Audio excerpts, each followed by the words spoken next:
পাওয়া যায়? এরকম স্যান্ডেলটি নিয়ে কখনো স্টোরি হবে? ঠিক আমার সাথেও এরকম কিছু এমন হয়েছে। সবসময় ওনাকে যখন দেখি স্যান্ডেল ছাড়াই ওনাকে দেখি। ওনার পাটার ডরে স্যান্ডেলটা নিয়ে আমি ওর পাটা নিয়ে স্যান্ডেলটা আমি পুড়িয়ে দিলাম। আমার মনটাই খারাপ হয়ে গিয়েছিল তখন সিরিয়াসলি। আমার মনটাই খারাপ হয়ে গিয়েছিল। হাই ফ্রেন্ডস, স্বাগতম। I am Siki. This is Real Talk Series Episode 3. আজকে আমার এই ভিডিওতে আমি আমার একটি গল্প বলবো। সেই গল্পটি আসলে একটি বৃদ্ধ মহিলাকে নিয়ে। সেই বৃদ্ধ মহিলা যেটি ওনাকে আমি আসলে সাহায্য করেছি, হেল্প করেছি। ওনাকে হেল্প করেও ওনাকে সাহায্য করেও আমার একটু খারাপ লেগেছে আসলে। সো এই বিষয় নিয়ে আমি আজকে কথা বলবো। আপনারা কি শুনতে চান? সো ফ্রেন্ডস, চলো তাহলে। আমাদের মানুষের জীবনের অনেক স্টোরি আছে, অনেক গল্প আছে, কিন্তু একটি স্যান্ডেল নিয়েও মানুষের জীবনে অনেক ইমোশনাল স্টোরি থাকতে পারে। আপনাদের সাথে কি কখনো এরকম হয়েছে যে কোনো গরিব, কোনো দুঃখী মানুষদেরকে সাহায্য করে, হেল্প করে আপনাদের খারাপ লেগেছে? সেম, আমারও অনেক খারাপ লেগেছে। ও আচ্ছা, আমি মাইকটা আমার কাপড়ে লাগাই, এটা ভালো হবে কথা বলতে। সাউন্ড আসছে কিনা আমি জানি না আসলে। একটি গরিব দুঃখী মানুষকে আমি সাহায্য করে আমার অনেক খারাপ লেগেছিল। আসলে আমার রিয়াল টক সিরিজ এপিসোড 1 এ আমি বলেছিলাম যে আমি যে অনার্স করেছি, অনার্স কমপ্লিট করেছি, গ্রাজুয়েশনটা সেটি আরেক অন্য শহরে গিয়ে আমি সেটি কমপ্লিট করেছি। সো বাসা থেকে তো আমি আহ, একটা কাগজপত্রের কলেজের কাজ আছে, এই জন্য আমি বাস করে, আমার সাথে একটা বান্ধবী ছিল, সে আমার বাসার পাশে। ওর সাথে আমি একসাথে আমরা বাস করে সেই শহরে আমি যাচ্ছিলাম। সো এর আগেও অনেকবার আসা যাওয়াই করতাম, হ্যাঁ, সেই শহরে। কিন্তু রোজ যখনই বাস দিয়ে যেতাম, সবসময় দেখতাম যে একটা মহিলা আছে, অনেক বৃদ্ধ। বৃদ্ধ বলতে এমনও না যে বৃদ্ধ একদম আমি চলতে পারতেছি না, 90, 100 টাইপের, ওই রকম না, মানে বৃদ্ধ বলতে গেলে 60 বা 60-এর নিচে, এরকম বৃদ্ধ ওই টাইপের। তো আগেও যখন বাস দিয়ে যেতাম ওনাকে সবসময় দেখতাম যে জায়গা থেকে উনি উঠতেন, মানে এমন না যে বাস করে গেলে আমরা লোক নেই না এরকম। সো সো যখনই যায় বাস দিয়ে, সে সবসময় সেই সেই একই জায়গায় ওখানে দাঁড়ায় থাকতো বাসের জন্য। হয়তো তার বাড়িও তার আশেপাশে। তো সবসময় সে ওখানে দাঁড়িয়ে থাকতেন। ওখান থেকে সে উঠতো, উঠে সে যে জায়গায় আমাদের কলেজ আছে সেই জায়গায় সে নামতো। মানে আমার বাসা ভাড়াতো তখন কলেজের আশেপাশে থাকি যেহেতু, সো আমরাও কলেজে, আমরা সবসময় গেলে ওই শহরে যেখানে আমার কলেজ আছে ওই পাশে বাসটা দাঁড়াতো, আর ওই মহিলাটাও দাঁড়াতো। আগে যখন সবসময় ওনাকে দেখি, যে যখন বাসে উঠতে দেখি ওনার পায়ে স্যান্ডেল ছিল না। সত্যি বলতে উনি স্যান্ডেল পরেই না, খালি পায়ে থাকতো আর কি। আমরা সবসময় ওনাকে যখন দেখি স্যান্ডেল ছাড়াই ওনাকে দেখি। আসলে উনি করতো কি, ওখান থেকে এসে তো বাসে উঠতো, বাসে উঠে সে কলেজের পাশে ওখানে নামতো, মেইন শহরে আর কি। সো ওখান থেকে নেমে উনি আসলে ভিক্ষা করতো, মানে দেখছি আর কি এরকম, যে ওখান থেকে নেমে উনি ভিক্ষা করতো। আসলে আমার অনেক চুল করতেছে কেন আজকে বুঝলাম না। জানি যে ওই মহিলাটা আসলে সবসময় খালি পায়ে থাকে, ওর পায়ে স্যান্ডেল নাই। উনি গাড়ি থেকে নামলে ভিক্ষা খোঁজে, আমার থেকে ওর টাকা অনেকবার খুঁজছে। তখন কলেজে যায় তখন সবসময় ওনাকে দেখি। তো আমিও আমার মতো কম্পিউটার দোকানে ঢুকলাম বান্ধবীকে নিয়ে, যেহেতু কাগজপত্রের কলেজে কিছু কাজ ছিল। তো বান্ধবীকে বললাম যে তুমি এখানে থাকো, আমি দোকানে যাই। ওই যে মহিলাটা যে আছে, ও স্যান্ডেল নাই, ওনার জন্য একটু স্যান্ডেল কিনে দিতে দোকানে যাই। কলেজের আশেপাশে দোকান ছিল।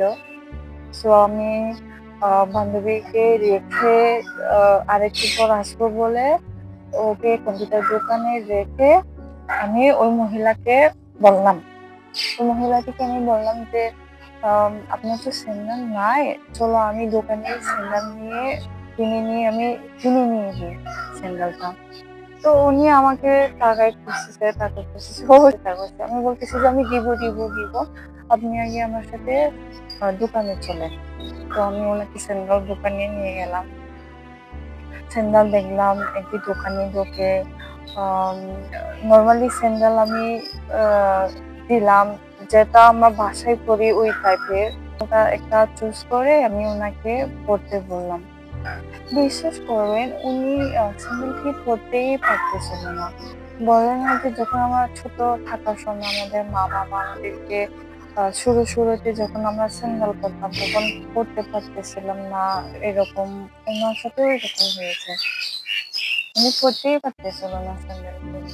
আমি কি করলাম যে যেহেতু নাকি বললাম পড়া পড়া, উনি পড়তেই পারতেছিল না স্যান্ডেলটি, তার পায়ে লাগাতেই পারতেছিল না, কেমন জানি করে এরকম করতেছে। তো আমি কি করলাম, ওনার পাটা ধরে স্যান্ডেলটা নিয়ে আমি ওর পাটা নিয়ে স্যান্ডেলটা আমি পরিয়ে দিলাম। তারপরও আনকমফোর্টেবল, উনি এরকম লাগতেছে যে পড়তে পারতেছে না, এরকম জীবনে মনে হয় কখনো স্যান্ডেলই পরে নাই। স্যান্ডেলটা পরিয়ে ওনাকে টাকা দিয়ে আমি বলে আসলাম যে টাকাটা নাও, কিছু কিনে খান, তারপরে স্যান্ডেলটাও পরো, যেহেতু আপনার স্যান্ডেল নাই সবসময়, তো স্যান্ডেল ছাড়া ওনাকে আমি দেখি। তো এরকম বলে আমি গেলাম, যে যাওয়ার সময়ও উনি যখন স্যান্ডেলটা পরছে আবার ও উল্টা করে স্যান্ডেলটা পরছে, সোজা করে স্যান্ডেলটা পরতে পারে। স্যান্ডেলটা পরিয়ে আমি আমার মতো বান্ধবীর কাছে আমার কাজে গেলাম কম্পিউটার দোকানে। পরে আমি দেখি যে আসলে ওনাকে ওনাকে দেখে আমি আসলে অনেক অবাক হয়েছি, আমার অনেক শখ লাগছে। পরে দেখি যে ওনার পায়ে স্যান্ডেল নাই। আমি ভাবলাম যে কি রে, ওনার পায়ের স্যান্ডেলটি কোথায়? এইমাত্র আমি নতুন একটি স্যান্ডেল ওনাকে কিনে দিলাম পরার জন্য, ওনার পায়ের স্যান্ডেলই নাই, স্যান্ডেলটা কোথায় গেল? পরে আমি দেখি যে ওনার ব্যাগে স্যান্ডেলটি রাখা আছে।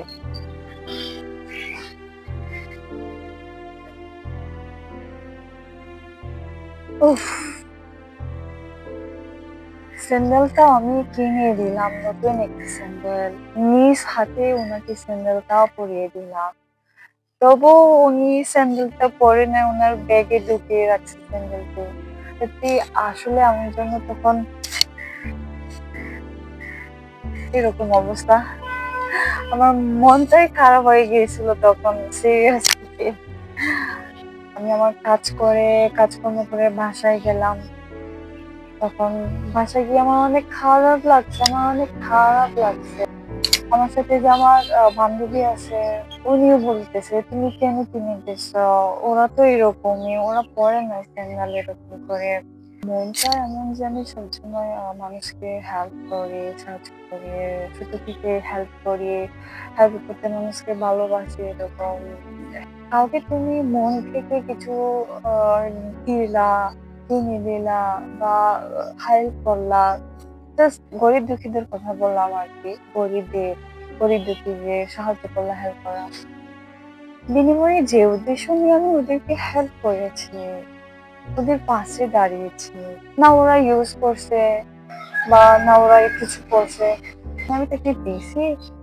গরিব দুঃখী হয়তো স্যান্ডেল কিনতে পারে নাই, টাকা নাই, সমস্যা নাই, রোজ তো স্যান্ডেল ছাড়াই ওনাকে দেখি সবসময়। তো আমার কাছে টাকা ছিল, তখন আমি কিনে দিলাম তাকে। বলতেছে স্যান্ডেলই পরে না, ব্যাগের মধ্যে ঢুকিয়ে রাখছে, ওটা পায়ের জন্য, আমি ব্যবহারের জন্য পায়ের জন্য নিয়ে দিছি, আর উনি ব্যাগের মধ্যে ঢুকিয়ে রাখছে, বললোই না। তো এটা হচ্ছে মানুষের একটি অভ্যাস। আমি যত ওকে চেষ্টা করি তুমি স্যান্ডেলটি পরো, সে পড়তে পারবে না। তো ছোট থেকে বা ইয়াং এজ থেকে হয়তো সবসময়ই সে স্যান্ডেলই পরে না, তাই না? যখন নতুন কিছু সে গ্রহণ করতে পারছে, সেটি যে স্যান্ডেল ছাড়াই সে থাকার অভ্যাস হয়ে গেছে। মেন কথা হচ্ছে তার পিছনে স্যান্ডেল থাকারই অভ্যাস হয়ে গেছে। ঘুমালে, থাকলে, খাওয়া দাওয়া করলে, হয়তো টয়লেটে গেলেও সে হয়তো সিগন্যাল ছাড়াই দিত, বিকজ তার জীবনে সেটি তার অভ্যাস, সেটি তার অভ্যাসে পরিণত হয়ে গেছে। আসলে কিছু অভ্যাস মানুষদেরকে পাল্টাতে হয়, কিছু অভ্যাস সে যেরকমই তাকে না পাল্টানোই ভালো, সে সেই রকমই তাকে থাকিয়ে দেওয়া উচিত। কারণ কোনো লাভই নাই, কোনো ফায়দাই নাই। সে যেরকমই সেই রকমই, তাকে আর চেঞ্জ করে কি হবে?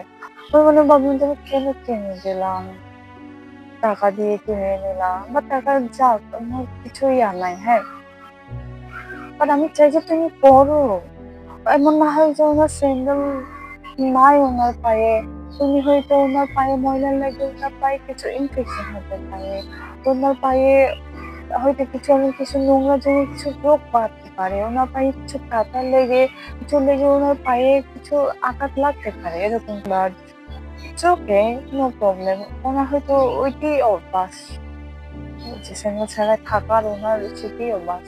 কিছু মানুষের অভ্যাস চাইলেও পাল্টানো যায় না, তাকে তার অবস্থার মধ্যেই তাকে রেখে দেওয়া উচিত। আসলে আমারও জীবনে তো অনেক কিছু ঘটেছে, এই হিসেবে আমি ভাবলাম যে একটা সিরিজ করি, যার নাম আমি দিয়েছি রিয়াল টক সিরিজ এপিসোড। আমার ওইটাকে আমার মনে হয় শেয়ার করা উচিত। শেয়ার করলে কি হয় যে মানুষ জানবে, বুঝবে। হয়তো আমার সেখানে যদি ভুল থাকে, আমি আমার ভুলটা শেয়ার করলে সেই ভুলটা আপনারাও জানলেন, বুঝলেন। আমি কিছু ভালো কিছু কথা বললে আপনারা হয়তো সেটি ফিল করলেন। সো ফ্রেন্ডস, আজকের ভিডিও আমার এতটুকুই। ধন্যবাদ।